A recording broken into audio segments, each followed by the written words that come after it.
Hello everyone, welcome to our YouTube channel. आज के इस वीडियो में हम लोग डिस्कस करेंगे आरपीएससी असिस्टेंट प्रोफेसर एबीएसटी के प्रीवियस ईयर क्वेश्चन पेपर्स। तो शुरू करते हैं। हमारा क्वेश्चन है the basic concept related to balance sheet are. Options क्या क्या हैं? Cost concept, business entity concept, accounting period concept and last option है both cost concept and business entity concept. तो ये क्वेश्चन क्या कह रहा है, जो बैलेंस शीट बनती है उससे रिलेटेड जो बेसिक कॉन्सेप्ट्स होते हैं वो इनमें से कौन से हैं? तो कॉस्ट कॉन्सेप्ट है क्योंकि हमारी जितनी भी एसेट्स होती हैं वो कॉस्ट प्राइस पे दिखाई जाती हैं। बिजनेस एंटिटी कॉन्सेप्ट, हाँ ये भी है कि जो भी ट्रांजैक्शंस होते हैं जो बिजनेस से रिलेटेड होते हैं, उस एंटिटी से रिलेटेड होते हैं, वही रिकॉर्ड किए जाते हैं। अकाउंटिंग पीरियड कॉन्सेप्ट ये नहीं होगा क्योंकि जो बैलेंस शीट होती है वो पर्टिकुलर डेट पे बनती है, उसके लिए अकाउंटिंग पीरियड रिलेटेड नहीं होता है। तो हमारा जो करेक्ट ऑप्शन होगा वो फोर्थ होगा, both the cost concept and the business entity concept. Next question है the basic concept related to profit and loss account. अब प्रॉफिट एंड लॉस अकाउंट किन कॉन्सेप्ट्स के बेसिस पे बना हुआ है? Realisation concept, matching concept, cost concept, both realisation concept and matching concept. तो इसका जो आंसर होगा वो हमारा फोर्थ होगा, बोथ। रियलाइजेशन कॉन्सेप्ट में क्या होता है, जब रेवेन्यू हमें रियलाइज हो जाती है, जैसे कि अगर कोई ऑर्डर हुआ है, ऑर्डर अगर हमें मिला है तब हम उसकी एंट्री नहीं करते हैं। जब उसके गुड्स डिलीवर कर दिए जाएं या सर्विस कोई हो रेंडर कर दी जाए तब हम उसकी एंट्री करते हैं। जब इसका ये मतलब है कि जब वो चीज़ रेवेन्यू रियलाइज कर ली जाए तब हम उसकी एंट्री करेंगे।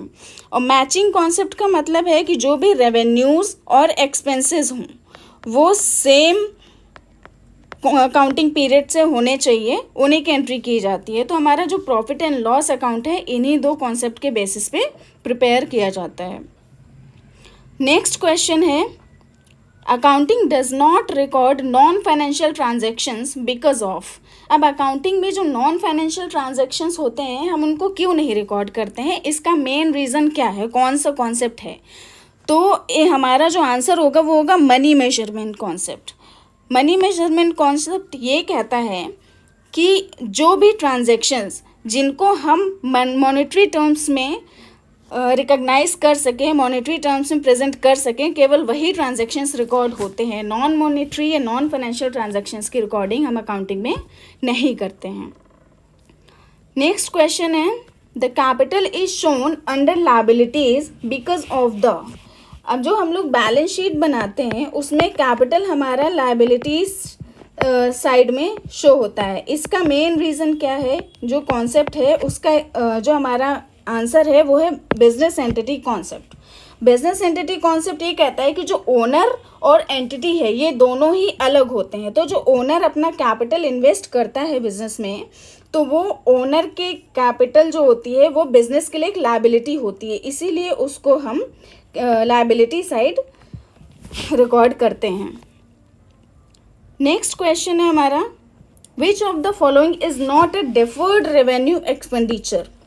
डेफर्ड रेवेन्यू एक्सपेंडिचर्स ऐसे एक्सपेंसेस होते हैं जो अमाउंट में थोड़ा हैवी होते हैं पर उनका बेनिफिट एक बार इनकर किए जाते हैं, लेकिन उनका जो बेनिफिट होता है वो कुछ अकाउंटिंग पीरियड्स में मिलता रहता है। तो हम उनको क्या करते हैं, एक बार में रिकॉर्ड नहीं करते हैं, उनको थोड़ा थोड़ा डिफ़र करके हर अकाउंटिंग पीरियड में राइट ऑफ करते हैं। तो इनमें से कौन सा डिफर्ड रेवेन्यू एक्सपेंडिचर नहीं है, ये क्वेश्चन हमारा पूछ रहा है। तो preliminary expenses, pre operative expenses और heavy advertising expenses to introduce a new product, ये तीनों ही हमारे डिफर्ड रेवेन्यू एक्सपेंडिचर हैं। Legal expenses for breach of contract ये नहीं है। तो हमारा करेक्ट जो आंसर बनेगा वो फोर्थ होगा। Next question cash profit is. अब जो कैश प्रॉफिट होता है वो क्या होता है, जो हमारा नेट प्रॉफिट निकलता है, नेट प्रॉफिट में जो नॉन कैश आइटम्स होते हैं उनका एडजस्टमेंट कर दें तो हमारा कैश प्रॉफिट निकल जाएगा। यानी कि नेट प्रॉफिट में अगर हमने डेप्रिसिएशन माइनस किया होगा, डेप्रिसिएशन को प्लस कर दें, कोई प्रोविजंस बनाए होंगे वो माइनस किया होगा तो हम उसको प्लस कर देते हैं।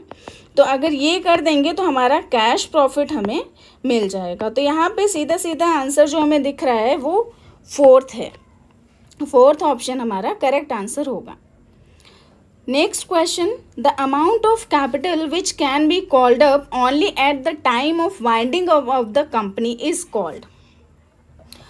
तो यहाँ पे क्या है, जैसे कंपनी शेयर्स इशू करती है उस पर कुछ कॉल्स पहले कर लेती है और कुछ कॉल जो होती है वो बचा के रखती है कि वो केवल जब वाइंडिंग अप होगा, जब कंपनी हमारी बंद होगी तभी उस मनी को कॉल किया जाएगा। तो उस मनी को क्या कहते हैं, वो हमारा होता है रिजर्व कैपिटल, जो केवल वाइंडिंग के टाइम पे कॉल की जाती है।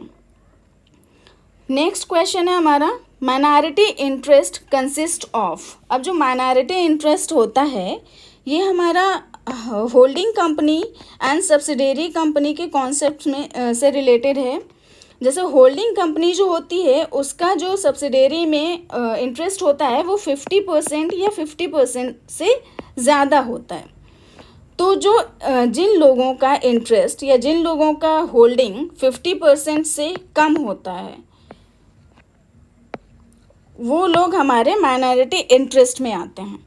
तो इसमें क्या क्या चीज़ें इंक्लूड होती हैं ये क्वेश्चन हमारा पूछ रहा है। तो face value of shares held by outsiders, proportionate share of capital profit and proportionate share of revenue profit, ये तीनों ही चीज़ें हमारी माइनॉरिटी इंटरेस्ट में आ जाती हैं। तो इसके लिए हमारा करेक्ट आंसर होगा 4th all of these. Next question है, the creditors of H limited include 6,000 for the purchases from S limited. The adjustment entry made during the proportion of consolidated balance sheet will be। अब ये question भी हमारा holding company और subsidiary company से related है। अब यहाँ पे क्या कह रहा है, जो होल्डिंग कंपनी है एच लिमिटेड है, इसकी जो बैलेंस शीट है उसमें क्रेडिटर्स में एस लिमिटेड के 6,000 रुपीज़ का एक ट्रांजैक्शन शो हो रहा है और एस लिमिटेड में जो एच लिमिटेड होगा ये डेटर्स के रूप में 6,000 रुपये शो कर रहा है। तो इनकी एडजस्टमेंट एंट्री क्या होगी जब कंसोलिडेटेड बैलेंस शीट बनेगी। तो एडजस्टमेंट एंट्री करने के लिए हम इन दोनों का इफेक्ट नलिफाइड करेंगे। तो इसके लिए हमें अपोजिट एंट्री पास करनी होगी। तो हम क्या करेंगे, डेटर्स और क्रेडिटर्स दोनों के ही 6,000 से कम करेंगे। तो यहाँ पे हमारा जो ऑप्शन होगा वो होगा 4th, both reduce debtor by 6,000 and reduce creditor by 6,000, तभी ये दोनों एंट्रीज जो होंगी वो नलिफाइड होंगी। नेक्स्ट क्वेश्चन है हमारा, the existing 1,000 shares of ₹100 each are altered to 10,000 shares of ₹10 each, this is known as. अब यहाँ पे जैसे क्या है, पहले 1,000 शेयर्स थे, हर एक शेयर की वैल्यू जो थी वो 100 रुपीज़ थी। अब इसके बाद क्या हुआ, उसमें कुछ अल्टरेशन हुआ, तो जो नंबर ऑफ शेयर्स वो बढ़ गए और फेस वैल्यू जो है वो 10 रुपीज़ कर दी गई। इस प्रोसेस को क्या कहते हैं, इस प्रोसेस को हम कहते हैं सब डिवीजन, यानी हमारे जो शेयर्स हैं उनको सब डिवाइड किया गया है, तो इस प्रोसेस को हम सब डिवीजन कहेंगे। आज के लिए इतना ही, आगे के क्वेश्चंस के लिए हम नेक्स्ट वीडियो में मिलेंगे। अगर आपको वीडियो पसंद आई है तो उसे लाइक, कमेंट और शेयर ज़रूर करें और हमारे चैनल को सब्सक्राइब करें। Thank you.